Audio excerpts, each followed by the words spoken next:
How's it going, everyone? Welcome back to another video. Today I'll be doing a complete tier list for anime multiverse. So let's go ahead and start with this video. So yeah guys, this is gonna be a complete tier list for this game, and yeah, I've got a few friends who have helped me out with this game who are actually pretty good at the game. I'm gonna be showcasing the entire tier list for this game, along with why some of the powers are good and why they're bad, and which one you should choose for your fighting style and whatever. But let's go ahead and start with this video. But before that guys, I just want to let you know I'm giving away all of the game passes in Roblox Multiverse for completely free. If you guys want a chance to win any of the game passes in Roblox Multiverse for completely free, guys, all you have to do is leave a like on this video, subscribe to my YouTube channel, and comment your Roblox's name down in the comments below, along with whatever game pass you would like to win for completely free. Once you do that guys, you'll be entered into my free Roblox game pass giveaway.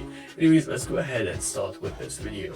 Okay guys, so here we have all of the detail units. As you guys can see guys, we have this one right here, which I'm not gonna try and pronounce the name for, but basically guys, the reason I put this in D tier is because it has really good range and damage, but it has a really long cooldown guys, so it's kind of useless because of the cooldown itself.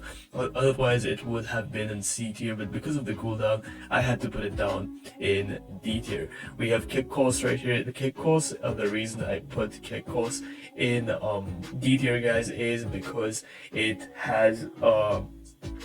has decent damage guys, but again the cooldown is just a little bit too much and it's kind of useless because of that. We have Gum Gum next guys. This has decent damage, armor break, and cooldown, but once again guys, it's just not strong enough because yeah, it is a pretty common unit you guys can get. Next up guys, we have this one right here, which once again I'm gonna try and pronounce the name of. This does decent damage but low armor break. It does not have really good armor break guys, which is obviously not a good thing. Next up guys, we have this Zero Blast, I'm not sure how to pronounce that, but yeah, but this is basically a better version of this kunai thing, and yeah, this one isn't any good, so yeah, this is not good either. Once again, the kunai is it has a really low cooldown and decent armor break, but it is just not very powerful. The damage is just way too low for it guys, so don't really consider any of these common items right here guys. And finally we have this one guys, the highest something, and this one has poor armor break too, decent damage and cooldown, but once again poor armor break, so I would not consider it for that reason. Next up guys, we have a White Ripple right here. Now the reason I have White Ripple in C tier is because it has good DPS and decent cooldowns, but once again guys, it lacks in terms of armor break, which is once again important, and yeah, I would not recommend it for that reason. We have Magma next up. This has good damage and AoE, applies burn debuff,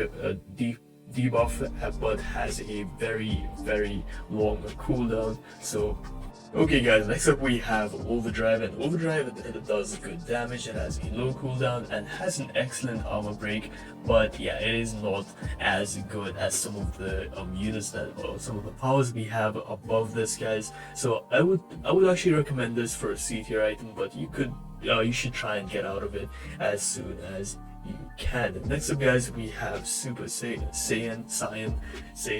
and the buffs for this buffs your punch damage by 30%, which is very good, but once again it has a really long cooldown, so I would not bother with it because of that. Up in B tier guys, we have this first one right here, which once again I'm not gonna try and pronounce it, but this has a decent damage and a low cooldown, but has a really low AoE and very clunky to use. It is a little bit buggy, especially for a power that is a 1.43% chance of getting. This is actually just really bad for how rare it is guys. I don't know why or what they were thinking when they added it.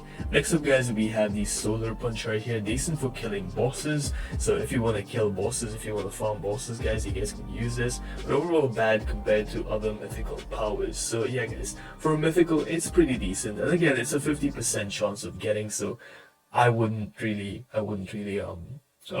worry too much about it. Next up guys, we have Space Ripper, and Space Ripper does really good damage, has decent cooldown and a good armor break. I'd actually recommend using this if you guys get it, but again, I'll try and get out of it and try and get yourself some of the A tier items that I'm going to show you guys right now. If you're finding this video helpful so far guys, leave a like on this video, subscribe, and yeah, once again, giving away, so you guys should definitely enter that giveaway. Anyways, we have the A tier items now.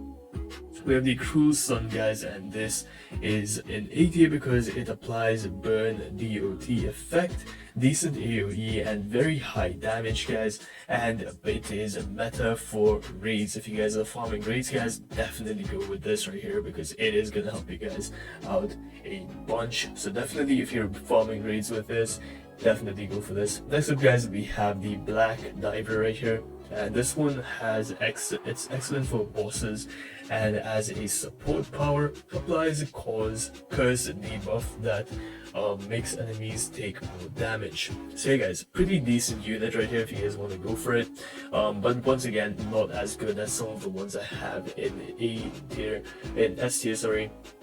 And we have the Dismantle here next guys. This is a pretty rare power which you guys can invoke. It's really good for bosses. So if you guys are trying to farm bosses guys, this is gonna be one of the best. If you guys get it, definitely keep it, don't try and get rid of it. Next up, and yeah guys, it has a lower damage compared to others, that's why it is here in A tier rather than S tier guys, but yeah, it's still a pretty decent power if you guys do end up getting it. Next up guys, we have all of the meta powers right here.